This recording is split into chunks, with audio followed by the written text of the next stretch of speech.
এখানে একটি জনপ্রিয় বাংলা ভূতের গল্প তুলে ধরলাম। গল্পের নাম শীতলপাটি। এটি এক অতি জনপ্রিয় বাংলা ভূতের গল্প, যা অনেকের কাছেই পরিচিত।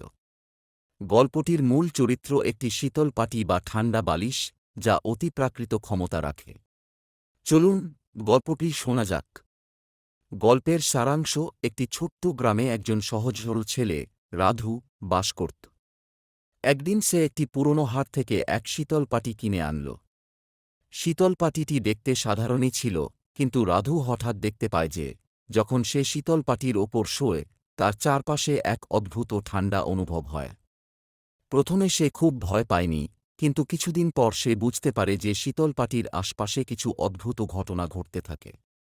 রাধুর বিছানায় প্রতিদিন গভীর রাতে একটি সাদা ধোঁয়া দেখা যায়, আর একদিন সে শীতল পাটির ওপর শুয়ে থাকতে থাকতে দেখে এক অদ্ভুত সাদা ছায়া তার পাশ দিয়ে চলে যায়। সে নিশ্চিত হয়ে যায় যে এই শীতল পাটি কোনো অতিপ্রাকৃত শক্তি ধারণ করছে। কিছুদিন পর রাধু জানতে পারে যে এই শীতল পাটি আসলে এক মৃত মহিলা ভূতের সঙ্গে সম্পর্কিত। অনেক বছর আগে গ্রামের এক বিধবা মহিলা সেই শীতল পাটিতে শুয়ে শুয়ে মারা যান। তার আত্মা তখন থেকেই সেই শীতল পাটির মধ্যে আবদ্ধ হয়ে পড়ে। ভূতটি রাধুকে তার শীতল পাটির মধ্যে আটকে রাখতে চায়।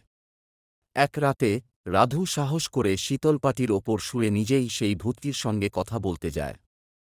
সে বুঝতে পারে যে ওই ভূতটি শুধুমাত্র শান্তি চায়, এবং তার আত্মাকে মুক্তি দেওয়ার জন্য রাধু তাকে সাহায্য করতে পারে। অবশেষে রাধু ভূতটির কাছে ক্ষমা চেয়ে তাকে শান্ত করে, এবং শীতল পাটিটি অমাবস্যার রাতে স্বাভাবিক হয়ে যায়। শেষ কথা: এই গল্পের মাধ্যমে একটি বার্তা দেওয়া হয় যে, অনেক সময় অতিপ্রাকৃত ঘটনা ও ভূতপ্রেতের পিছনে গভীর মানসিক কষ্ট, অভাব কিংবা একাকিত্ব লুকানো থাকে। সাহস, সহানুভূতি এবং দয়ালুতা দিয়ে সেই কষ্টের সমাধান করা যায়। এটা ছিল একটি সাধারণ কিন্তু খুব জনপ্রিয় বাংলা ভূতের গল্প। এর মধ্যে ভয়, রহস্য এবং এক ধরনের মনস্তাত্ত্বিক ব্যাখ্যা রয়েছে, যা অনেককে আকর্ষণ করে।